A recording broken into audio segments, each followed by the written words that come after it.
ये क्या कहता है कि वो शब्द जो है नी अक्षर है, नी शब्द है, वो वाणी से बाहर की बातें हैं। अब परमात्मा की वाणी लिख रहा है, अनुवाद गलत कर रहा है मूर्ख बनाने के लिए। ये देखो, ये प्रश्न नंबर 152 पर उसी अमरलोक पुस्तक के ये क्या कहते हैं, सतगुरु कहत पुकार के हृदय करो विचार। ये सारी वाणी है। नी अक्षर चीना नहीं बिन सतगुरु उपदेश, आदि गुरु का ज्ञान लेकिन पुकार कबीर, नाम कहे सो भूल है ज्ञान लखे सो थीर। नी अक्षर जब पावे जब गुरु होए दयाल। यहाँ देखो, नी अक्षर शब्द है और सुरत नृत्य से जाप, उसका जाप करना है, वो शब्द है। अब कबीर साहब कहते हैं, आदि नाम हमने भाग सुनाया और ये मूर्ख जीव मरब नहीं पाया। कबीर साहब कहते हैं, सार शब्द को, आदि नाम को, नी शब्द को, नी अक्षर को मैंने बोल कर सुना रखा, उसका सुरत नृत्य का जाप है। जीव से जाप नहीं करना, वो वाणी का विषय इसलिए नहीं है कि बोल कर जाप नहीं करना। इस मधु परमहंस की पुस्तक वही अमरलोक के पृष्ठ 42 पर और क्लियर कर रखा है, देखना। ये वो अमरलोक है, वही पुस्तक है इसकी। ये वाणी है परमात्मा की।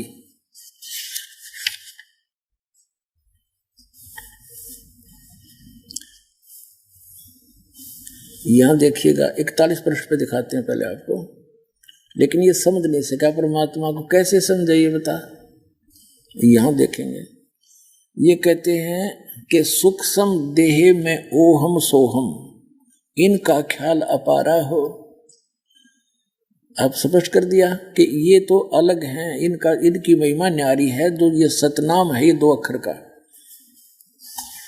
ये सूक्ष्म देह में काम करे है। अब 41 पे 42 पे देखो, इसमें क्या बताया है कि अमर लोक में पुरुष विदेही निगम न पावे पारा हो, और उनकी उपमा कहाँ लग वर्णो मुख से होए न वारा हो। कोटन सूर चंद्र तारागण एक रोम पर वारा हो, श्वेत सिंहासन और श्वेत छतर सिर श्वेत ही हंस प्यारा हो। उस परमात्मा के सिर पर श्वेत छतर है और सिंहासन पर विराजमान है उनका, और वहाँ के हंस यानी जितने भगत हैं वो मनुष्य सदृश हैं, वो भी श्वेत ही है, सफेद। और श्वेत भूमि ता श्वेत वृक्ष है, वारे मधु परमहंस, वो बिंदु की तो गहतरे भी है। कहते वहाँ श्वेत भूमि है सतलोक की, और वहाँ सफेद वृक्ष भी हैं, और श्वेती कला सुहेला हो, और पारस पान लेहु तुम सुकृत तब देखो दरबारा हो। ओह कह कबीर सुनो धर्मदासा, तुमसे हुई निर्धारा हो। अब इसमें स्पष्ट हो गया कि वहां सफेद भूमि है, सतलोक न्यारा है, परमात्मा सिंहासन पर विराजमान। यह परमात्मा की वाणी है, लेकिन ये परमात्मा का चोर ये समझ नहीं पाए। अपने आत्माओं, अब देखिएगा, ये भक्ति का चोर नामक एक पुस्तक है इस मधु परमहंस जी की, और उनते चोर बतावे है। अरे आप देखिए क्या, ये कहां से छपी है, ये वही है, इनका सारा सांग है। अब जैसे विधे, और ये देखिएगा, ये प्रश्न नंबर 17 पे है। ये जो विधे शब्द को यहाँ भी परमात्मा ने स्पष्ट कर दिया है भक्ति के चोर के उसमें। ये परमात्मा की वाणी है। धर्मनी मोहे न व्यापे माया कैन सुनन की है ये काया। ये शरीर है मेरा, और दे नहीं और दर्शे दे ही रहो सदा जहां पुरुष विदेही। अब है ना, दे नहीं और दर्शे दे ही, यानी यह दे ही तुम्हारे जैसी नहीं है, मैं साकार हूं, और रहूं सदा जहां पुरुष विदेही। तो इसी प्रकार जो विधेय शब्द के बारे में परमात्मा ने कहा है, वो शब्द अलौकिक है। मेरी देही अलौकिक, सामने दिखा आदमी तो देही क्यों नहीं उसकी, और वहां जाकर देखा सारा कुछ। अब परमात्मा की वो वाणी से अब ये बताता है 8 कमल। श्री मधु परमहंस जी 8वां कमल अंतिम बतावा है। 7 तो शरीर में और 8वां शर्त 1.25 हाथ ऊपर बता है कि तो दिखे चौड़े में झूठ बोले। और कबीर साहब क्या बताते हैं, पुण्यात्माओं ये कोई समय है पर मेर दाता की, ऐसा बढ़िया मौसम, ना गर्मी ना सर्दी, और ऊपर तो अमृत वर्षा के सुनने ना मिला था परमात्मा का नाम था हमने है। सतलोक सतपुरुष के देखा न सुना, ये झूठे कपटी मूर्ख बना रहे थे अपने को। अब ये 8 कमल अंतिम बताता है कबीर साहब को, 9वें कमल में पूर्ण परमात्मा बताते हैं। देखिएगा ये वही कबीर सागर, अब कबीर सागर पढ़ रहे हैं हम। अब इसके हम कबीर बानी नामक एक चैप्टर है, कबीर बानी, बोध सागर इसका खंड है। इसमें एक 111 पृष्ठ पर आपको दिखाते हैं। अब क्या बताते हैं, कह कबीर योग विधि बानी, जाते पुरुष सोहोय पहचानी, प्रथम मूल कमल, कमल कहूँ रे भाई, 4 पंखड़ी ते ही बनाई। ये मूल कमल, द्वितीय कमल, ये 4 पंखड़ी, फिर 6 पंखड़ी दूसरा कमल, ये पहले कमल की 4 पंखड़ी, दूसरा कमल ना भीतर है, और फिर तीसरे कमल की 8 पंखड़ी लक्ष्मी नारायण मूर्ति ताधर ही, और चौथा कमल ये 5वें सारा करके यहाँ आ गया। 8वां कमल 10 पंखड़ी कहिए, ये 8वां कमल यहाँ समाप्त हो गया। अब यहाँ करा है 9वें कमल की अवगत वाणी, अनंत पंखुड़ी ताकर प्राणी, तामय पूर्ण ब्रह्म अखंडा, निस्वासर धरणी नहीं चंदा, एक नाम सत्य है वाणी, ताही नाम सृष्टि उत्पानी।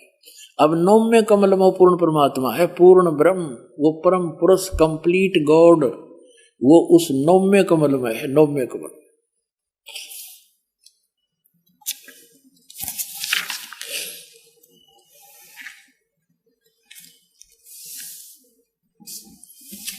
उनकी छाया कहो रे भाई, तोन छाई घट सब समाई, 2 स्वरूप आदि सैदानी, 2 स्वरूप काया बंदानी, तीसरा रूप रहित है आपे, भेद लखो ती गुरु प्रताप, ते प्रतिमा 2 है भाई, एक नारी एक पुरुष कहाई, जिसका भेद कहो समझाई, एक नाद एक बिंद कहाई।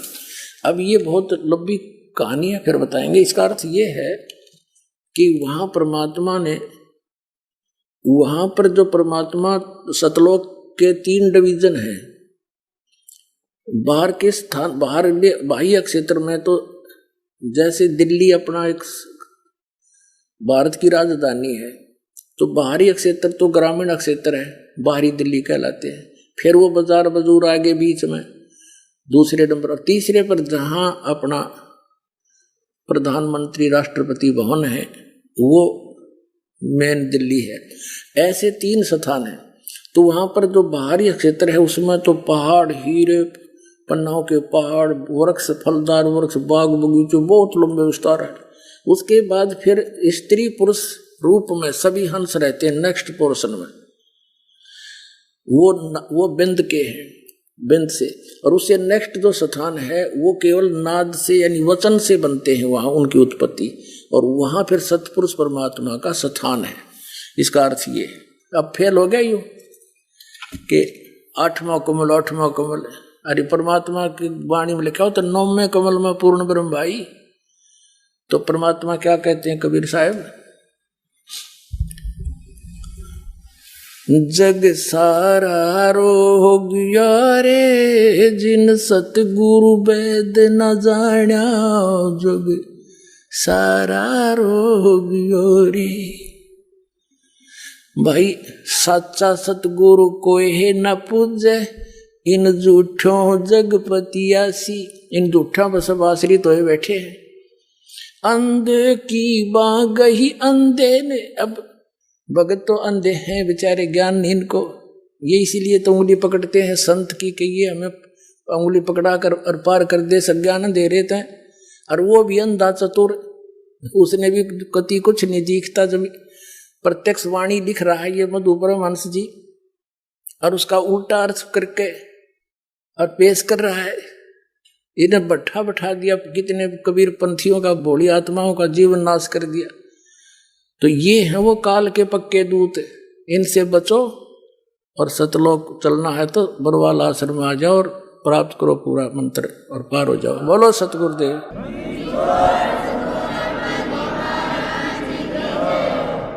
परम पिता परमात्मा पूर्ण ब्रह्म सर्व सृष्टि रचनहार कबीर परमेश्वर जी, ये हमारे सभी के जनक हैं। ये वो परमात्मा हैं जो इस जीव के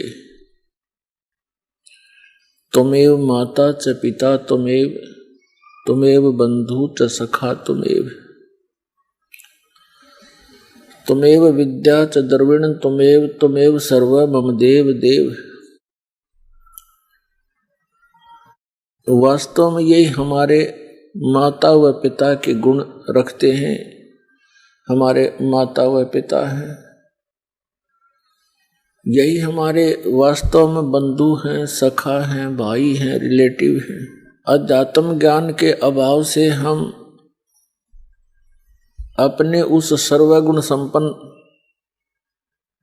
परम साथी को, परम पिता को, परम मित्र को भूलकर हम उन नासवान प्राणियों को अपना संरक्षक, साथी, मित्र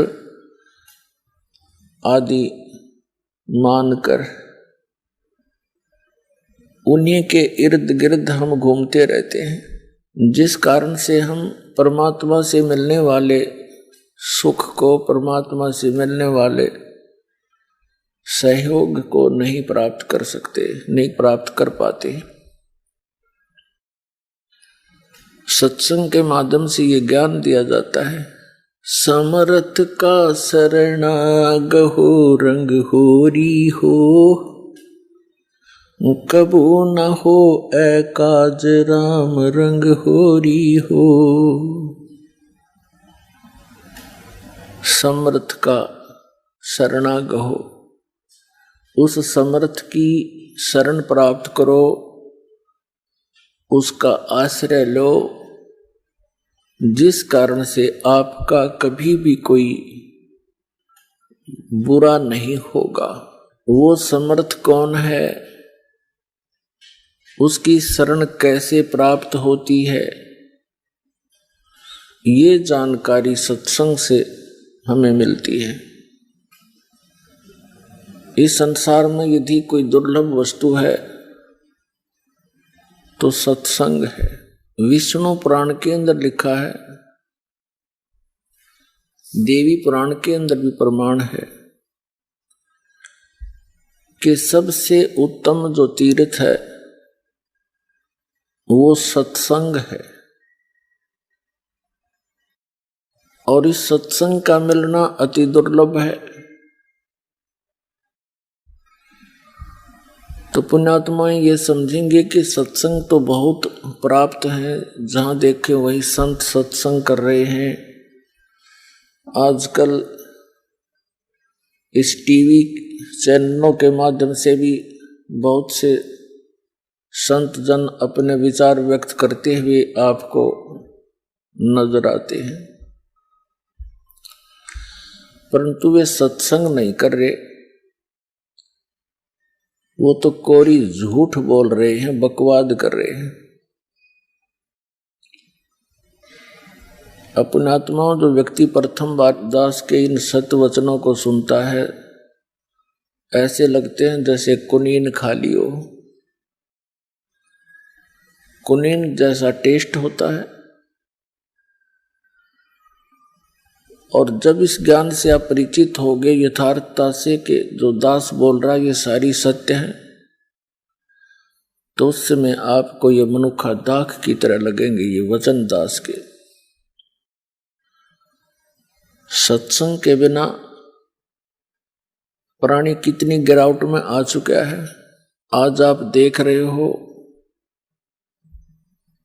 और आज से 50 वर्ष पहले का माहौल भी हमने देखा है, जब हम कुछ थोड़े बहुत जानने योग्य हुए होंगे, 10-11 वर्ष के थे। उस समय बाजार में जाते थे, 90% दुकानदार भगवान से डरने वाले होते थे। आज उसके विपरीत हो चुका है। इस दास ने सन 1977 में सर्विस ज्वाइन की थी as a junior engineer civil, irrigation department Haryana में। उस समय पूरे विभाग के अंदर एक आध ऑफिसर ऐसा सुनने को मिलता था कि वो रिश्वत लेता है।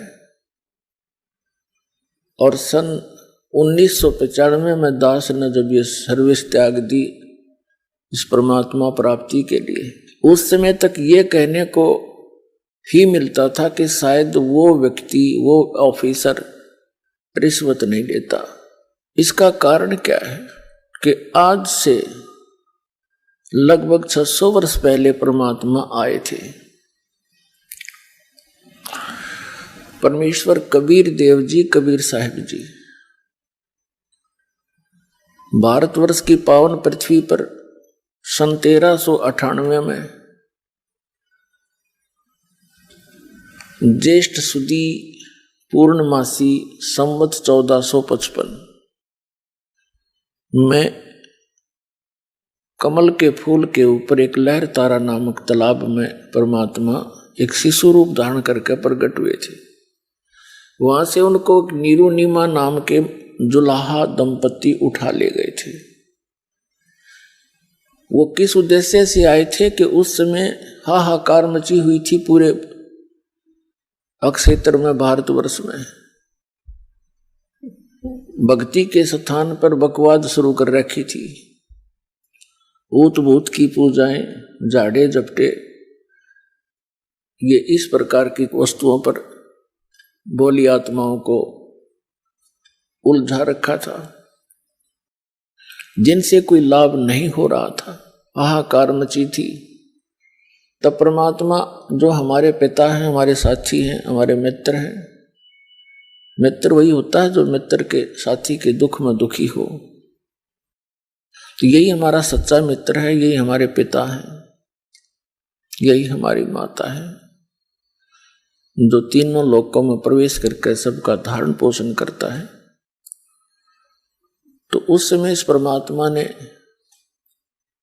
उन दुखी प्राणियों को, जो सब जगह धक्के खा चुके थे, जाड़े जपटे भी करा चुके थे, सब पूजाएं करके थक चुके थे, अंतिम श्वास गिने थे, कोई किसी कारण से परेशान था, कोई निर्धनता के कारण दुखी था, कोई शरीर से दुखी था, कोई तीन ताप के कष्ट को भोग रहा था। उस समय परमात्मा ने ये यथार्थ ज्ञान और यथार्थ भक्ति मंत्र, जिनसे हमें लाभ मिलना था परमात्मा की तरफ से, वो दिया था। उस ज्ञान से इतना प्रभाव पड़ा था, 64 लाख शिष्य हुए थे उस कबीर परमात्मा के, जो एक धानक के घर परवरिश की लीला करके बड़े हुए थे। सन 1398 में छुआछात चरम सीमा पर थी, और फिर उस जुलाहे यानी धानक से ब्राह्मणों तक ने भी दीक्षा ली, क्योंकि वो दुखी गणे हो रहे थे, उनकी दुर्गति हुई पड़ी थी, कहीं से कोई सहारा नहीं मिल रहा था।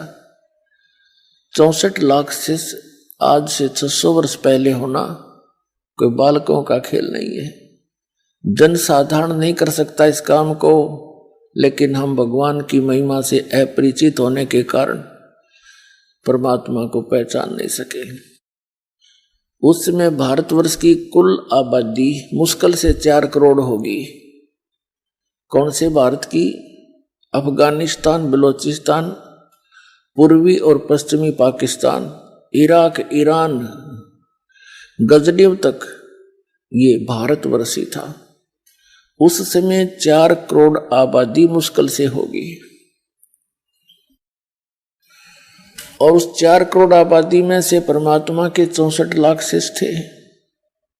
ना कोई मीडिया था, आज तो कोई भी व्यक्ति एक स्थान पर बैठ के और थोड़ी सी अटपट करके लाखों जीवों को भ्रमित कर सकता है, प्रभावित कर सकता है। उस समय 64 लाख से सोना एक बहुत बड़े आश्चर्य की बात है, भगवान बिना नहीं हो सकता। और फिर कोई विशेष आडंबर नहीं, शरीर के ऊपर बाह्य आडंबर नहीं, सिंपल मैन एक धानक जो लाहा कपड़ा बुने, क्योंकि वो समर्थ थे, उनके वचन में शक्ति थी और जो मंत्र जाप करने को वो देते थे उससे बहुत लाभ होता था। और जो गलती करते थे उनको हानि भी पैरेलल हो जाती थी, तो वो डरते थे। फिर वो परमात्मा पूछते थे कि तुमने कोई गलती की होगी इसलिए तुम्हें ये हानि हुई है, तो बता देते थे कहाँ जी हमसे ये गलती होगी, हमने ऐसी पूजा कर ली दोबारा। कबीर साहब ने बताया है कि 100 वर्ष तो सतगुरु पूजा एक दिन आन उपासी, वो अपराधी आत्मा भाई पड़े काल की फांसी। 100 वर्ष तक गुरुदेव के द्वारा बताए गए सत्य साधना कर रहे हो और एक दिन भी आन उपासना कर ली, अन्य पूजा जो तुम पहले डले डोया करते, कहते हैं वो अपराधी आत्मा फिर पड़े काल की फांसी। तो पुण्यात्मा इस परमात्मा के घर में, इस परमात्मा की शब्द कोश में असंभव शब्द नहीं है। ये वो कबीर भगवान है, वो पूर्ण ब्रह्म है, परम अक्षर ब्रह्म है, सर्वशक्तिमान है। इसकी डिक्शनरी में इम्पॉसिबल वर्ड नहीं है, लेकिन हम इससे लाभ नहीं उठा पा रहे हैं। इसका मुख्य कारण ये है कि हम इस पर विश्वास नहीं कर पा रहे, और फिर विश्वास ना होने से हम मर्यादा ठीक नहीं रखते। यहां से दीक्षा दी जाती है, जब सैकड़ों बार समझाया जाता है, पुस्तक भी पहले बना कर दे रखी है कि नियमों को पालन करो तो दीक्षा ले लेना, अन्यथा हमने यहाँ कोई भीड़ इकट्ठी करने का शौक नहीं है। लेकिन सभी मर्यादाओं का पालन करते हुए इस मंत्र का जाप करो, चाहे विश्व आ जाओ पूरा, कोई दिक्कत नहीं। तो जब तक हम मर्यादा नहीं निभाएंगे तो परमात्मा साथ नहीं देगा आपकी।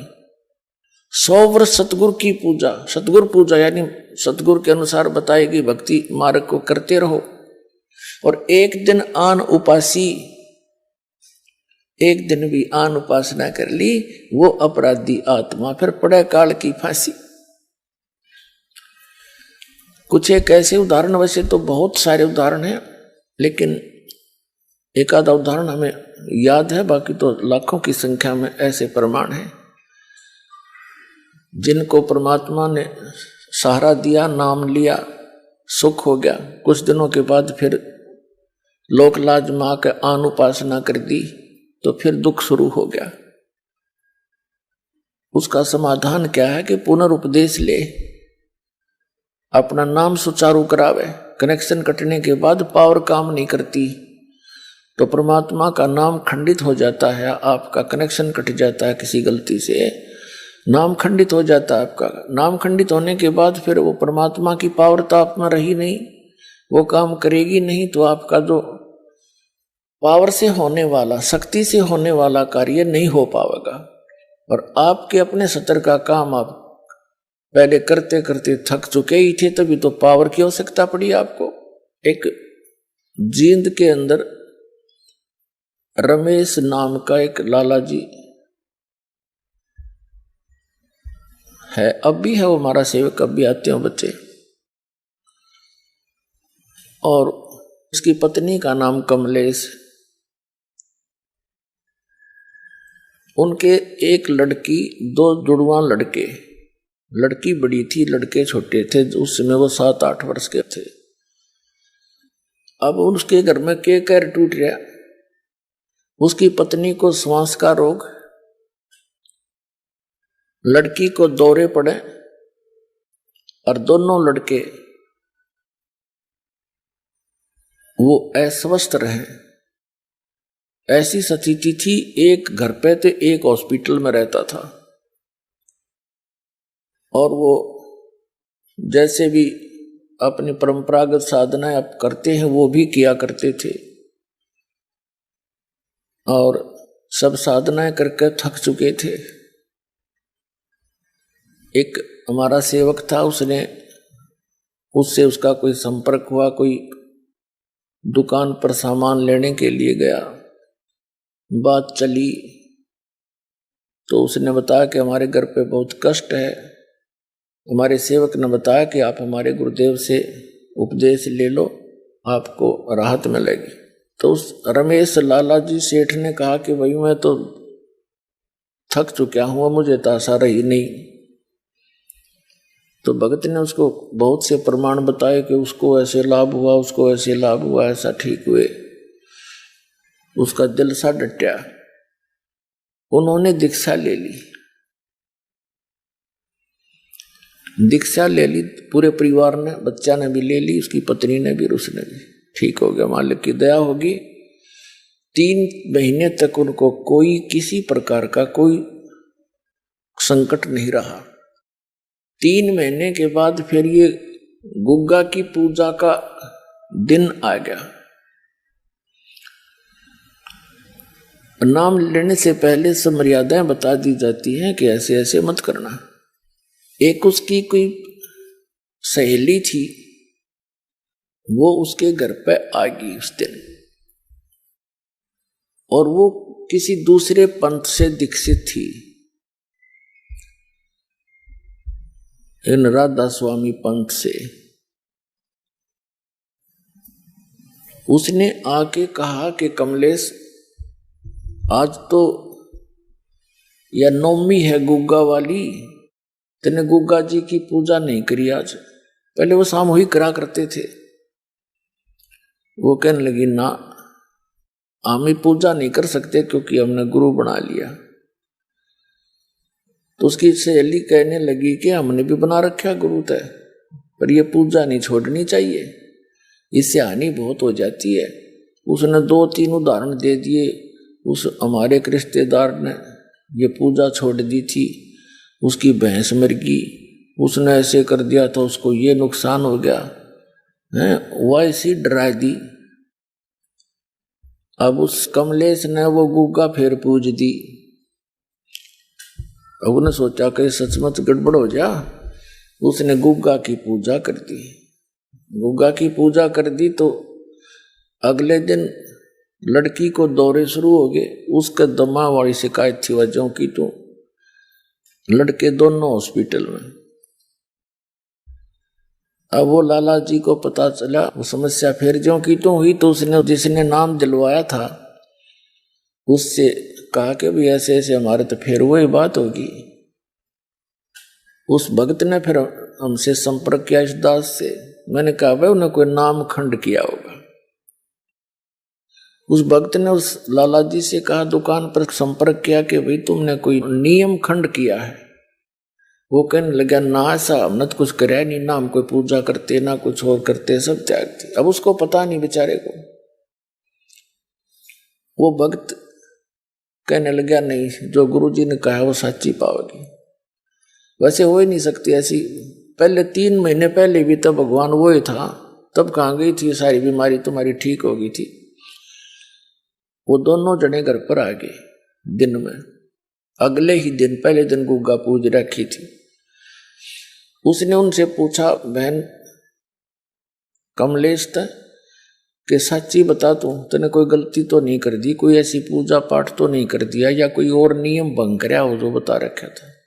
नो बोली ना भाई मैंने कुछ ना करा ना, न्यू क्यों कर करा थे, हम सारे नियम जान रहे हैं, हमारा तो बहुत सुख हो गया था। वो बोला ना, मेरा तो ना जच्चा बात। वो कह रहा था मैं घूमता घूमता उनके पिछली साइड में चला गया। उन्हीं के आंगन में पीछे एक बरंडा था, आगे भी बरंडा था। पिछली साइड में बरंडे के में एक प्लेट सी रखी एक सटूल पे, और उसमें जंतर मंतर से करे हुए धूप धाप सी रखी। तो मैंने उससे पूछा कि ये क्या कर रखा है तुमने। वो कह रहा था कि मैंने उनसे पूछा ये क्या कर रखा है। वह बोली भैया तो उसने कहा तने ये गुग्गा पूजी होगी, कल तो थी वह 8 में। तो वह घबरा सी गई, बोला सच्ची बता दे, झूठ बोलने बात नहीं। बोला ना तो ये फिर हो गया दुख तुम्हारे सारे परिवार में, क्या हाल कर लिया तुमने। तो वो कहने लगी भाई मैंने गुग्गा की पूजा कर दी काले, और ऐसे ऐसे मेरी सहेली पुरानी थी उसने आके बताया काम भी तो करे हैं और पूजा नहीं छोड़ा करते। तो भगत कहने लगा ये मुश्किल ते गुग्गा काटी थी गुरुजी ने, यह तने गुग्गा फिर बुला ली, अब पूज ले इस गुग्गा ने तुम मरे बाढ़ में जा। फिर रमेश भगत कहने लगा अब क्या होगा। फिर मैंने उनसे कहा था कोई नियम खंड कर रखा है और उपदेश दोबारा ले। दोबारा उपदेश लिया उन्होंने। आज उन बातों ने 15 साल हो गए, उनका कांटा भी नहीं लग गया। पुण्यात्माओं विश्वास करो इस परम पिता के ऊपर। अब भी आते हैं, वो आए भी हुए होंगे आज। कहने का भाव ये है कि कबीर परमात्मा कहते हैं जब लग हंसा हमारी आना और काल लगे नी तेरा बाणा। जब तक ये पुण्यात्मा मेरी मर्यादा में रहेगा काल तेरा अटैक नहीं हो सकता उस घर पे।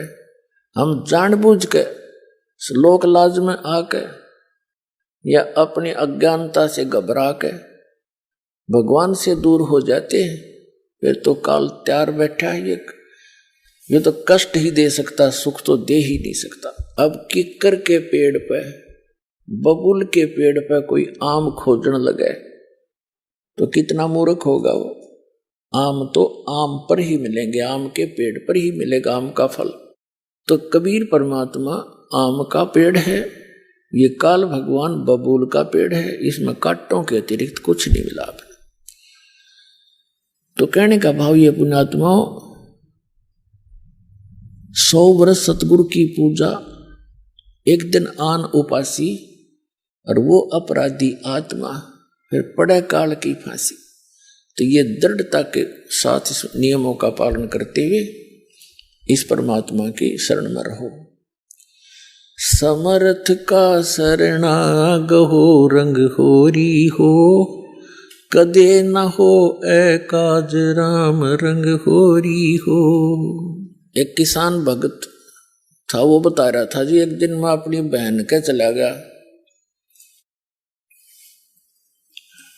उसके जमीन अधिक थी, वर्षा होगी, हमारे यहाँ वर्षा हुई नहीं। तो उसका संदेशा आ गया कि भाई जमीन जो है काफी, अब वर्षा के कारण सारी ही जमीन की गुड़ाई करनी पड़ेगी हल से। मैं दोनों बैल अपने लेकर हल लेकर के वहां बहन के वहां चला गया। मेरा बहनोई था, वो दूसरे खेत में काम कर रहा था, उसके अपने बैलों से मेरे को दूसरे खेत में जाना था, मैं वहां चला गया। वहां दोपहर के समय एक छोटा सा तालाब होता, जोड़ी बोलना खेतों में होती है, छोटा सा तालाब, उसके आसपास झाड़ जंखाड़ से होते हैं, वृक्ष होते हैं। वहां बैल बांध के विश्राम कर रहा था दोपहर में। तो मैं थोड़ा सा देखा, अंदर ने एक मंडी सी बनी हुई थी, ऐसे छोटी सी मंडी, किसी पीर की थी, वह मर गया हुआ कोई। ये क्या होता है, ये भक्त जो होते हैं, गुरु होते हैं, ये पिछले पुनकर्मी प्राणी होते हैं। पिछली बैटरी चार्ज होती है इनकी, और आगे सत भक्ति ना मिलने से आगे चार्जर होता नहीं, तो ये मर जाते। मृत्यु के बाद भी इनमें कुछ भक्ति की शक्ति शेष रह जाती है, और वो प्रेत बनकर भटकते रहते हैं। फिर वो मंडी बनवाते हैं, उसमें विश्राम करते हैं इतने को 4 ईंटों के अंदर। तो उस पीर की कोई जैसे बोल देते हैं, एक 5 किलो गुड़ चढ़ा रखा था, जिसने बेली कहते हैं यहाँ पर, बेली। वो 5 सेर गुड़ का वो दान करते हैं। तो मैंने देखा गुड़ बड़ा सुंदर बढ़िया, मैंने वो उठा के कुछ तो आप खाया और कुछ बैलों को खिला दिया। खेतों में चारा चराते इसमें फोड़ फोड़ के उनका गे दी। तो शाम ने मैं घर आ गया। रात को मैं सोया तो मुझे एक 5-1 फुट का 4-4.5 फुट का व्यक्ति दिखा, दाढ़ी सी बड़ी हुई, साधु संत जैसा, और लाल आंख कर रखी उसने, भयंकर सा चेहरा बना रहा। अनु बोला मेरा गुड़ तूने खा लिया, तो सपना ही होता है। मैं कहने लगा बाबा जी तेरा गुड़ ना था, मैं तो मंडी पर तलाया था ठाके। बोला वो मंडी मेरी ही है, मैं पीर हूं फलाना हूं। और नो बोला तू तगड़े की शरण में है, ना तन्ना मारूं और तेरे बैलान मारता। वो बोला भाई सपना टूट गया, डर सा तो गया। बोला कि मैं एक बार अग्यू के बोला आगी भाई, एक दिमाग खुली तो कुछ भी को ना। तो सुबह मैंने अपनी बहन और बहनोई से बताया, तो वो दोनों शक पके ही रह गए कि तू जीवे कैसे है। वहां तो कितनी जबरदस्त बला रहती है, उसका किसी ने भी कोई वस्तु ऐसे कर दी गड़बड़, वो जीवित नहीं छोड़ा करता, तू बच कैसे गया। तब मेरा भी जच्ची तो सचमुच ये बात बिगड़ा हो, जब मालिक की शरण ना होती तब उसने बताया हमारा कुछ ना बिगाड़ सकते ये पेलूरे, हम परमात्मा की शरण में हैं। तो वो मेरे मुंह का नहीं देखे, सारी कथा सुनकर वो डर गए, फिर और गणे। तो परमात्मा कहते समर्थ का शरणा गहो रंग होरी हो, और कदे ना हो अकाज राम रंग होरी हो। कबीर परमेश्वर के पास ये सभी देवी देवता ये पीर वगैरह जाकर ये भूत खड़े हो गए और कहने लगे भगवान जो आपको पूजते हैं वो हमारी पूजा नहीं करते, अब हमने ठोर बताओ हम कहाँ जाएं। परमात्मा कहने लगे कि जो मेरी पूजा नहीं करते वो तुम्हारे लिए हैं, उनको लूटो खाओ। देवी देव ठाडे भये हमको ठोर बताओ, जो हमको पूजे नहीं उनको लूटो खाओ। कबीर साहब कहते हैं जो मेरी पूजा नहीं करते वो तुम्हारे लिए हैं, और वो क्या किसके लिए है, लेकिन जो मेरी शरण में आ गए हैं उनके निकट मत आ जाना। धर्म राय दरबार में देई कबीर तलाक, मेरे भूले चुके हंस को तू पकड़िए मत कजाक। होय होय पुण्यात्मा, होय होय कितनी भूल लगी थी हमारे को। हम लाल को छोड़कर कौड़ियों को इकट्ठा करके धनी बनना चाहते थे। इतने समर्थ परमात्मा कबीर साहब वो जुलाहा दानक जो काशी में आए थे, जिनको एक कवि कहकर हमने उनके इतिहास को बंद कर रखा था। अपनात्मा ऋग्वेद मंडल नंबर 9 सूक्त नंबर 86 के मंत्र 26 और 27 में, ऋग्वेद मंडल नंबर 9 सूक्त 82 के मंत्र 1, 2, 3 में, ऋग्वेद मंडल नंबर 9 सूक्त 94 के मंत्र 1 में, ऋग्वेद मंडल नंबर 9 सूक्त 95 के मंत्र 2 में, ऋग्वेद मंडल नंबर 9 सूक्त 96 के मंत्र 16 से लेकर 20 तक, और ऋग्वेद मंडल नंबर 9 सूक्त 20 के मंत्र 1 में, ऋग्वेद मंडल नंबर 9 और सूक्त 1 मंत्र 8, 9 में, और भी अनेकों स्थानों पर कबीर परमात्मा की और परमात्मा की यथार्थता भरी पड़ी है। उसमें लिखा कि वो परमात्मा ऊपर रहता तीसरे मुक्ति धाम में, और वहां से गति करके चल के आता है, बिजली जैसी गति से, बहुत तीव्रता से, सेकंड के अंदर, और अच्छी आत्माओं को मिलता है और उनको यथार्थ ज्ञान से परिचित कराता है। उनमें से जिन अच्छी आत्माओं को कलयुग में परमात्मा मिले, जो दास के नोटिस में है, कौन कौन है? आदरणीय धर्मदास साहिब जी, जिनको परमात्मा स्वयं आकर के एक जिंदा महात्मा के रूप में वो परम पुरुष खुद आए और सतलोक लेकर गए। 3 दिन और 3 रात तक धर्मदास जी भी अचेत पड़े रहे। घर वाले ने सब जंतर मंत्र करा लिए, सब औषधि करवा ली, कोई फर्क नहीं हुआ। तीसरे दिन सब ब्रह्मांड दिखाकर अपनी सतीथि से परिचित कराकर वापस छोड़ दिया। फिर उस पुण्य आत्मा ने उस कबीर परमेश्वर की आंखों देखी महिमा कबीर सागर के अंदर कलम तोड़ लिख रखी है। आदरणीय मुल्कदास साहिब जी को मिले, आदरणीय नानक साहिब जी को बेई नदी पर, वर्तमान में पश्चिमी पाकिस्तान के अंदर बेई नदी है, सुल्तानपुर शहर के साथ से बह रही है। सुल्तानपुर शहर में नानक साहिब जी सुल्तानपुर के नवाब के यहाँ मोदी खाने में नौकरी किया करते थे। प्रतिदिन उस बेई नदी पर स्नान करने जाते थे। वह परमात्मा 2 बार मिले उनको। दूसरी बार उनको जो मिले तो नदी में डुबकी लगवाई, उनको अंतर ध्यान करवाया, सचखंड लेकर गए। वहां के व्यक्तियों ने नानक जी को दरिया में डूबा जान लिया। वहां खोज शुरू होगी डाउन स्ट्रीम में, परमात्मा ले गए अप स्ट्रीम में। वहां उनके शरीर को सुरक्षित रख दिया, सचखंड के अंदर लेके गए उस आत्मा को, और तीसरे दिन वापस छोड़ा। तीसरे दिन नानक साहिब जी फिर वहीं दिखाई दिए, शरीर में आगे वापस। उसके बाद नौकरी त्याग और बनारस में पहुंचे उस मालिक के दर्शनार्थ। वहां से सतनाम प्राप्त किया, वाहे गुरु सतनो वाहे गुरु वाह गुरु वाह गुरु। बड़ी वाह करी देख कर सतलोक की नजारे को, और वही परमात्मा बनारस में जुलाहे रूप में देखा। फाई सूरत मुलुक की वेश ए ठगवाड़ा ठगी, देश खरा सियाणा बहुता बार, ये धानक रूप रहा करता। गुरु ग्रंथ साहिब के अंदर प्रश्न नंबर 24 पर यह वाणी लिखी है नानक साहिब की। नीच दास परदेसी मेरा, छिनावे छिन जावे, ताकि संगत नानक रहंदा कैसे मोड़ा पावे। उसके बाद आदरणीय दादू साहिब जी को परमात्मा मिले। 7-8 वर्ष के थे दादू साहिब जी, बालक थे। उनके आत्मा को सचखंड लेकर गए। 3 दिन 3 रात तक अचेत पड़े रहे दादू जी का शरीर, सारे हाहाकार मच गई। और तीसरे दिन जब वो जीवित हुए तो वो वाणी बोले जो आंखों देखी थी सचखंड की। जिन मुझको निज नाम दिया, सोए सतगुर हमार, दादू दूसरा कोई नहीं, कबीर सिरजनहार। उसके बाद आदरणीय गरीबदास साहिब जी गांव छुड़ानी जिला झज्जर वाले को मिले, हरियाणा वाले को।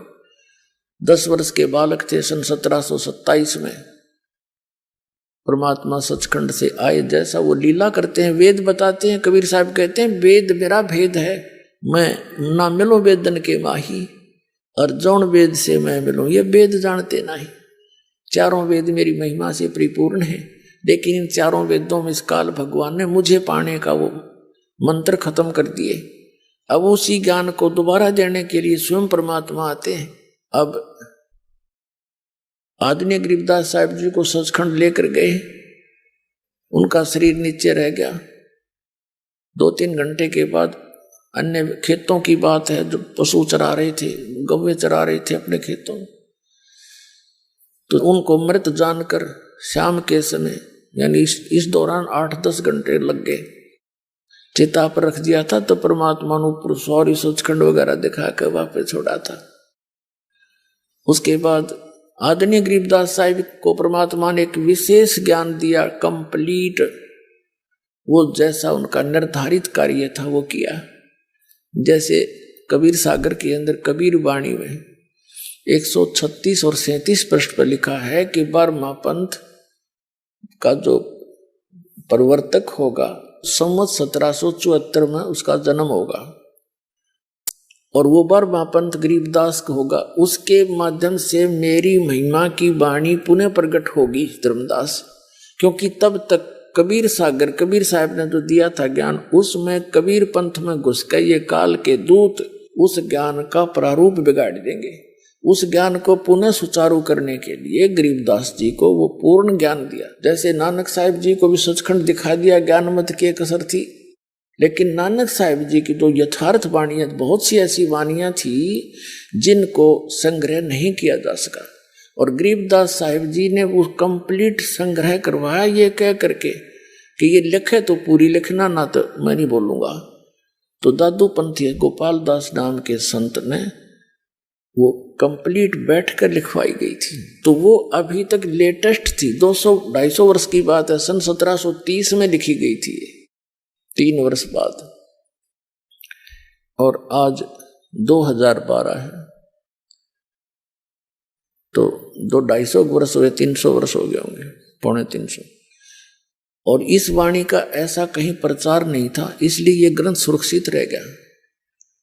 और इसमें एक विशेषता थी, क्योंकि गरीबदास पंथ से दास का निकास है, उसमें ये कहा करते थे कि इस वाणी को यदि कोई फेरबदल कर देगा उसकी दुर्गति हो जाएगी।